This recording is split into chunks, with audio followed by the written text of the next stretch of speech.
토지는 사유재산이 아니다. 공공재다. 그렇기 때문에 토지의 공개념이 들어가서 관리를 해야 되고. 네, 그거 중요한 얘기예요. 불로소득을 해소해야 맞습니다. 되고. 예. 지금 아까 전통적 지대 이론하고 경제 구조 이론 했잖아요. 네. 그 다음에 드릴 말씀은 이제 공간 구조 이론이에요. 공간 이론. 공간 이론 얘기하기 전에 토지 공개념에 대해서 좀 말씀드릴게요. 토지는 아까 말씀드린 대로 유한하다. 그래서 토지를 독점하는 것은 죄악이다. 그리고 불로소득을 누리기 때문에 불평등이 지속된다. 이게 이제 토지 공개념 학자들, 특히 이제 헨리 조지를 중심으로 한 분들의 핵심 이론이에요. 네. 그럼 따져보자고요. 아까 얘기한 대로 토지가 유한하냐?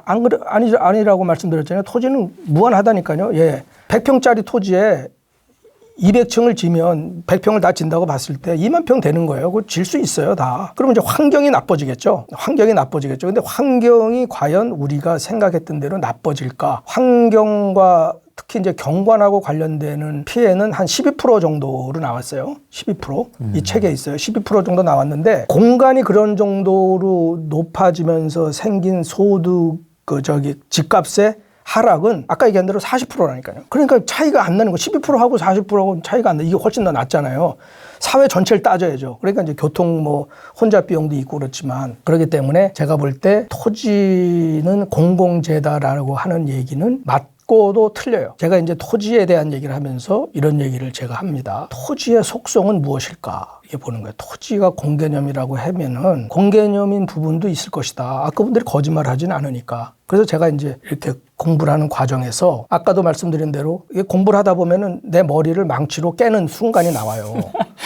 네, 딱 나오는데 토지가 공공재다. 그러면 토지는 사유재는 아니다? 이거냐? 아니면 사유재이면서 공공재냐? 이게 둘 중에 하나를 내가 택해야지 뭘 진행을 할 거 아니에요. 그죠? 토지가 공공재다 그러면 뭐 공공재로 뭐 그냥 나라에서 다 가져가야 되겠죠. 그래서 이제 공산주의의 개념은 뭐냐면 토지라는 생산수단을 국가가 가져가는 게 공산주의잖아요. 사회주의라는 것은 뭐냐면 토지에 대한 이익을 사회화하는 거예요. 사회화. 그래서 이번 정부의 많은 그 정책 입안자들이나 장관이나 이런 분들이 쓴 책을 보면 임대료의 사회화 이런 얘기가 나와요. 임대료의 사회화. 그렇게 가고 있는 거예요. 지금 임대료의 사회화. 내가 임대료 100만 원 받고 있다 그러면 얼마를 주는 것이 사회화인가는 모르겠지만 자관 임대료를 사회화시키려는 노력을 지금 엄청나게 하고 있는 거죠. 그러면 토지는 만약에 공공재다 그러면 국가에서 다 사들여야죠. 공산주의처럼 다 사들이면 되잖아요. 근데 부담되죠. 돈도 없고. 아니 그냥 몰수를 해버리든가 그러면. 그러면 뭐 되잖아요. 공공재인데 왜 그걸 민간이 갖고 있어? 이렇게 하고 어느 날 갑자기 아침에 대통령이 그거 안 돼. 이렇게 하면 되잖아요. 공산주의는 그렇게 갔잖아요. 네. 근데 많은 나라들이 그렇게 안 하고 있다는 거지. 그 공공재라고 그랬으면은 많은 나라들이 어떻게 했겠어요? 다 땅을 가져갔겠죠. 그러니까 이제 헨리 조지나 칼 막스는 국유화를 했지만 헨리 조지는 그건 아니다. 그러니까 이미 이제 그 사람 둘은 같은 시대에 살았지만 둘은 조금 다른 거죠. 이거는 사유재적인 게 있다. 그리고 그동안에 또 다 이렇게 아주 오래전부터 토지를 사고 팔고 했는데 지금 와가지고 그걸 어떻게 공유한다는 거는 정의에 맞지 않는다. 그래서 헨리 조지라는 분의 책을 읽어보면 상당히 정의로워요. 그분의 책은. 그래서 그분을 무시하는 것이 아니라 이제 그분의 책을 읽은 사람들이 한쪽 방향으로 가고 있는 거지.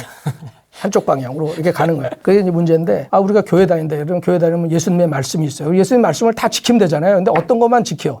어떤 건 안 지켜. 그러니까 문제가 되는 거잖아요, 그게. 그런 거하고 똑같은 것처럼. 그러면은 토지를 제가 이 책에도 썼지만 토지의 속성을 보니까 두 가지 속성이 있는 거예요. 두 가지요. 공공적인 성격이 있어요. 그 공공적인 성격은 뭐를 가지고 보냐면 자연이라는 거예요. 자연. 토지는 자연이거든요. 흙을 자산이라고 볼 수 있겠어요? 내가 그 집에서 흙을 좀 퍼갔는데, 야, 이 도둑놈아 왜 자산을 퍼가? 달에 있는 흙을 내가 퍼가줬어요. 저 달에 있는 공공재를 저거 퍼다가 그 흙이라는 개념이죠. 흙. 딱 이렇게. 근데 자산의 개념도 있는 거예요. 자산의 개념은 뭐냐면 아담 스미스가 얘기한 대로 산업의 3대 요소. 토지, 자본, 노동. 이렇게 할 때 토지는 자산인 거죠. 그러니까 이제 제가 이런 얘기를 해요. 인디안 추장이 쓴 글이 있어요. 미국 사람들이 서부 개척을 하면서 인디안 사람들을 힘이 없으니까 한 곳으로 몰아서 인디안 리저베이션 만들어줘. 니들 여기서만 살아. 이 땅은 우리한테 줘. 그냥 하기는 어려우니까 팔아. 그래서 24불에 맨하탄을 인디언들한테 샀어요. 그런데 이제 그 맨하탄을 판 추장이 한 얘기는 아닌데 그렇게 이제 여러 군데 이제 서부 개척을 하면서 땅을 샀는데 땅을 이제 뭐 뺏은 거나 다름이 없는데 이디안 추장이 돌아가서 국민들한테 할 얘기가 있어야 되잖아요. 그 얘기를 하는 게 연설문이 지금 떠다니고 있어요. 책에 보면 연설에 뭐냐면 야, 나 쟤들 이해를 못 하겠다. 아니 저 새소리, 저 흐르는 물소리, 저 낮에 떠오르는 저 따뜻한 태양, 저 대지에서 움직이는 그 숨결, 쟤네들이 저걸 어떻게 소유하려고 하지? 쟤들은 저거 소유 못해. 그러니까 그냥 내버려둬. 이런 개념이죠. 내버려둬라는 얘기는 없지만 그 사람들이 본 토지의 공개념은 뭡니까? 네, 그거는 뭐냐면 자연. 그러니까 자연이라는 속성이 있는 거예요. 그래서 환경. 그래서 이 자연이라는 속성은 뭐냐면 지속 가능해야 되고 또 이 자연이라는 성격은 공공재지요. 자연을 내가 함부로 할 수가 없잖아요. 플라톤, 물, 불, 공기, 흙. 이게 네 가지가 우리 원소라고 그랬잖아요. 이 네 가지를 어떻게 그걸 소유할 수 있는, 그 중에서 땅을 어떻게, 흙을 어떻게 소유할. 그런데 아담 스미스는 그거를 자연으로만 보질 않고 산업의 3대 요소 이렇게 봤잖아요. 그러니까 산업의 3대 요소를 봤기 때문에 산업의 3대 요소라고 생각했던 사람들은 어떻게 됐습니까? 전 세계를 지배하는 부강한 나라가 됐잖아요. 산업을 일구었잖아요. 이 자연이라는 속성을 그렇다고 해서 버린 것이 아니고 자연이라는 속성은 이미 자연이라는 속성이 토지 안에 있기 때문에 토지 공개념을 달성하기 위해서 신도시를 만들면 신도시의 50%는 도로, 그 다음에 학교, 그 다음에 하천, 호수공원 이런 걸로 만들어요. 20% 정도. 또 30%는 뭐냐면 공원. 왜? 이 토지 안에는 뭐가 있기 때문에 나 혼자 독점할 수 없는 자연의 개념이 있기 때문에 50%는 공공기반시설로 만들어주는 거예요. 이미 거기에 토지 공개념이 포함이 되어 있는 거라니까. 토지 공개념이 적었을 때는 옛날에 토지구역정리사업이라는 게 1960년대, 1970년대 유행했던 토지구역정리사업은 공공기반시설 비중이 20%밖에 안 됐어요. 20%. 20% 가지고 그게 옛날에 뭐 일제시대 때부터 토지구역정리사업을 쭉 했는데 그거는 주민들이 이제 자기 땅을 가지고 하는 거죠. 그러니까 20% 하니까 이제 조금 열악하죠. 그래서 그때 만들었던 동네들이 지금 다 재개발해야 되는 거예요. 이게. 그 저층 주거단지 이렇게 해가지고. 그런데 지금은 그렇게 만든다니까요. 그러니까 50%는 이미 공개념이 들어가 있는 거예요. 반영이 돼 있네요. 그냥 반영이 돼 있어요. 그러니까 이미 나라가 그건 하게 돼 있는 거예요. 그래서 주거권 얘기도 많이 나와요. 주거권. 지금 시민단체나 이런 분들이 주거권이 어쩌고 이렇게 얘기하면서 얘기를 하는데 주거권의 개념이 그런 거예요. 그러니까 주거권이라는 게 일반 시민들이 뭐 100% 만족은 안 하지만 최소한의 주거 면적에서 살아야 된다 해서 최소 면적이 있고 또 이 사람들이 그런 공원이나 또 배기시설, 환기시설 뭐 이런 자연과 또 누릴 수 있어야 된다. 이런 거를 주거권이라고 그래요. 그게 이제 세계 인권 위원회에서 만들어준 거예요. 주거권. 그런데 우리가 주거권이 어떻게 엄청 달성이 돼 있죠. 지금 뭐 쪽방이나 이런데 몇 군데를 빼고는 정말 사각지대를 빼고는 대부분이 주거권이 확보된 데서 살아요. 근데 지금 정부는 뭐냐면 제가 그래서 주거공개념이라는 말을 제가 처음으로 만든 거예요. 아니 토지공개념도 지금 문제가 많은데 자연의 속성만 건드리면 되는데 아니 주거공개념까지 가가지고 주거라는 아까 얘기해서 50%를 이미 공개념으로 내놓고 50%라는 이제 사유 공간 속에서 사는데 거기도 주거에 대한 공개념을 넣으라는 게 말이 되냐. 그게 이제 임대차 3법이거든요. 그게 이제 주거공개념이 들어간 거예요. 일반 사람들은 모르죠, 그게. 일반 사람들은 그 임대차 3법인데 내가 좀 힘들겠네. 2년 계약갱신 청구하고 또 임대료도 많이 못 받고 이래서 그냥 임대료의 사회화 뭐 이 정도만 생각을 하죠.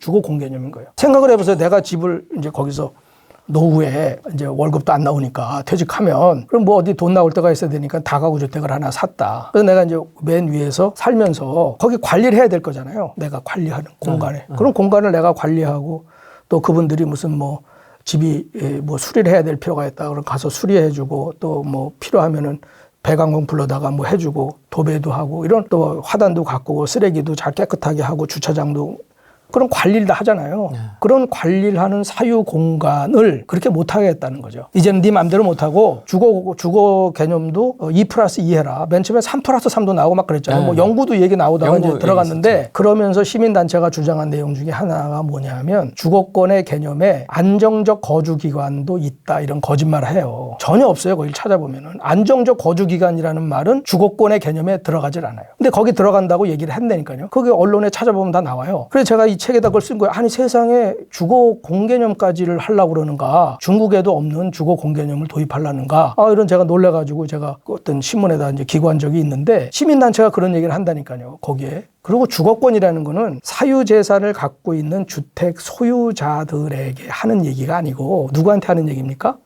정부. 시 정부에다 하는 얘기예요. 니네가 시를 도시를 이렇게 만들면 적어도 주택들이 이렇게 있는 데는 주거권이 좀 보장되도록 햇살도 들어가고 햇살 들어가게 하는 게 뭡니까? 사선 제한, 그렇죠. 용적률, 건폐율 이런 걸 다 정해주지 않습니까? 그게 바로 주거권인 거예요. 그러니까 지금 이제 아주 그 빈민들이 사는 붐바이나 이런 데 가면은 주거권이 없잖아요. 그런 나라들을 놓고 얘기를 하는 건데 우리는 그게 아니고 거기에 주거권에 그게 포함이 돼 있다라는 호도를 해가지고 마치 제가 얘기 안 하면 모르는 사람들 많잖아요.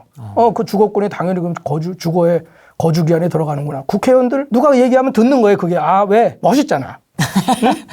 왜냐하면 우리나라는 어떻게 해야지 멋있어지고 정의를 찾느냐 하면 돈 있는 사람, 권력이 있는 사람을 이렇게 깎아내려야 돼. 비난해야 돼. 나쁜 사람. 그래서 어떤 사람은 뭐 자기가 그냥 엄청나게 비난을 하면서도 자기한테 자기도 똑같은 위치에 있으면서도 그 막 비난하는 사람 있잖아요. 그러니까 사람들이 야 멋있다. 저 사람 국회로 보내야 되겠다. 장관 시켜야 되겠다. 그러니까 뭐 잘못된 얘기를 많이 하고 있다니까요. 아니 그 사람들을 깎아내린다고 그래가지고 내가 높아지는 게 아니잖아요. 그러니까 이제 아까 다시 이제 돌아가가지고 토지 공개념으로 돌아가면 진짜 할 얘기가 많은데 생각을 해보세요. 그래서 토지라는 것을 공개념을 하겠다라는 생각은 거기서 나오는 불로소득을 없애야 되겠다라고 그래가지고 이제 헨리 조지가 토지세를 단일세로 해야 되겠다. 그 사람은 이제 토지에서 나오는 세금이 그것만 걷어도 다른 세금 하나도 안 걷어도 된다고 본 거예요. 그렇게 주장을 했죠. 네, 그 사람의 주장이 그거예요. 그러면 그렇게 해라 이거 차라리. 다른 세금도 다 걷잖아요 지금. 다 하죠.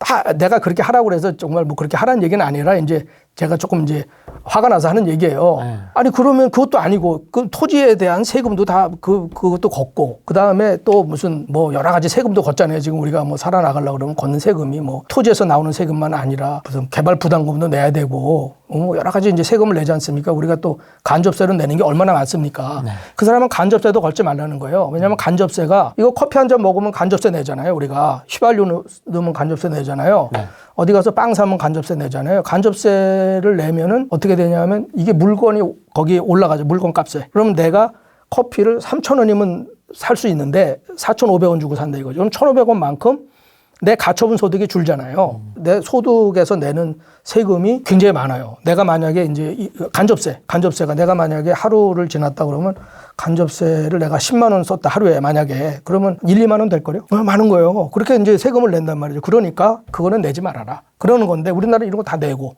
또 내고 또 최근에 이제 세금 걷어야 되니까 부가가치세 또 올린다는 거잖아요. 10% 가지고는 안 되고 13% 올린다고 이렇게 하더라고요. 그래서 맞구나. 정부의 존재 목적은 국민들을 편하게 안정적으로 1주택 하나씩 다 가지고 편하게 살게 하려는 게 아니라 어떻게든지 세금을 거두려는구나. 이런 생각을 하게 된 거예요. 그래서 내가 가만히 보니까 노벨 경제학상을 탄 사람들의 대부분을 보니까 어떻게 하면은 세금을 걷는 것을 합리화시켜준 사람들이에요. 아, 그래요? 네. 상당 부분이 그래요. 내가 누구라고 얘기를 하면은 좀 이상하지만 후생경제학을 주장했던 사람 중에 노벨 경제학상을 탄 사람이 아마르티 쿠센이라는 사람이 있어요. 인도 사람이에요. 그 사람은 뭐냐면 기존의 후생학을 가지고는 너무 약하다. 그러면서 세금을 많이 거둬서 많이 분배를 해줘야 후생학이라는 거는 뭐 쉽게 얘기하면 이거예요. 10명이 있어요. 10명이 가지고 있는 행복이 똑같을 때 후생이 제일 높다고 보는 거예요. 그러니까 예를 들면 한 사람이 나 오늘 비트코인 해가지고 1억 벌었다? 자랑하는 거예요. 막 와서. 그럼 나머지 9명의 후생이 어떻게 되겠어요? 확 떨어지잖아요. 행복감이. 근데 이 사람이 와가지고 근데 내가 니들 친구니까 내가 다 몇천만 원씩 나눠줄게. 나는 뭐 니들 때문에 나 20% 나눠갖고 나머지 80% 나눠줄게. 그럼 어떻게 돼요? 후생이 다 올라가는 거죠. 그러니까 이제 그게 이제 센이 이제 발표한 거예요. 그래서 재분배를 해주자. 이렇게 한 거거든요. 그 노벨 경제학상 받았다니까요. 그러니까 지금은 뭐냐면 모든 경제가 근데 그분들이 뭘 가지고 연구를 해요? 자기 돈 들여서 연구하나요? 나라에서 돈 받아서 연구하는 거 아닙니까? 그게 그러면 나라에서 돈 받아가지고 세금을 어떻게 많이 거두어서 여러 사람들한테 나눠줄 거냐라는 거를 연구한 사람들이 노벨 경제학상을 받더라. 지금 이제 요새 뜨고 있는 21세기 자본론의 피게티 이런 사람이 있어요. 이런 사람들이 이제 아마 노벨 경제학상 받을 가능성이 높아요. 그 사람도 이제 그 불평등을 가지고 연구한 사람이에요. 그래서 그럼 결국은 뭐냐면 나눠주자는 거예요. 걷어가지고. 그러니까 이제 지금은 뭐냐면 세금을 거둘 수 있는 방법을 이 사람들이 연구하는 거지. 집을 한 채씩 져주는 게 중요한 게 아니라 세금을 거두려면 뭐가 있어야 되잖아요. 세금을 거둘 모수가 있어요. 모수가 불로소득이 제로다 하면 어떻게 돼요? 모수가 없잖아요. 그냥 거둘 게 없잖아. 그냥 간접세밖에 못 걷잖아요. 그러니까 부동산에서 세금을 걷는 것이 대부분의 지자체의 수익의 상당 부분이 부동산에서 걷는 세금이에요. 취득세, 등록세, 또 재산세, 양도세, 다 거기서 걷는 거잖아요. 그러니까 막 이게 이제 사고 팔고 올라가고 또 가격이 올라가면 세금을 많이 걷는 거거든요. 그러니까 세금을 걷어야 되겠다 이렇게 생각을 하니까 불로소득이라는 것을 어떻게 돼요? 주장을 해야 되잖아요. 1가구 1주택이 제가 이념된 정책이다. 이념적이다. 이렇게 보는 거예요. 1가구 1주택이라는 것은 원래 우리나라 경제개발 5개년 계획이 세워주던 박정희 대통령 때는 건설부에서 그게 주택 공급의 목표예요. 모든 사람을 다 1가구 1주택을 갖게 하겠다는 거예요. 그 목표가. 그런데 이게 어떻게 됐냐면 1974년도에 세제 개편이 딱 이루어지면서 그 당시도 뭐가 필요했겠어요? 세금이 필요했겠죠. 그러니까 1가구 다주택자들 한테 세금을 걷기 위해서 1가구 다주택자는 어떤 사람들이죠? 부자들. 조금 그 당시도 좀 부자일 거 아닙니까? 아무래도. 그렇죠. 그러니까 그 사람들한테 돈을 걷어야 되겠다 해가지고 1가구 2주택인 사람들한테 양도소득세, 2가구부터는 양도소득세, 그전에는 면세 조항이 있었거든요. 감면 안 해주겠다. 소득세법에서 감면 조항을 삭제해버립니다. 그러니까 1가구 2주택인 사람들은 세금을 내야 되는 거예요. 팔 때. 세금을 내, 양도세, 감면이 없으니까. 근데 좋은 게 뭐냐면 세금도 걷고, 그리고 정부에서 그 사람들을 투기로 몰아서 이 사람 세금을 거두려면 명분이 있어야 되잖아요. 투기로 몰면서 1가구 다주택자들은 굉장히 투기를 많이 했기 때문에 세금을 걷는데 이유가 있다. 그때부터 다주택자들을 도덕성이 나쁜 사람으로, 국민의 도덕성의 주택 정책을 호소하기 시작한 거예요. 전 그걸 그때부터 보는 거예요.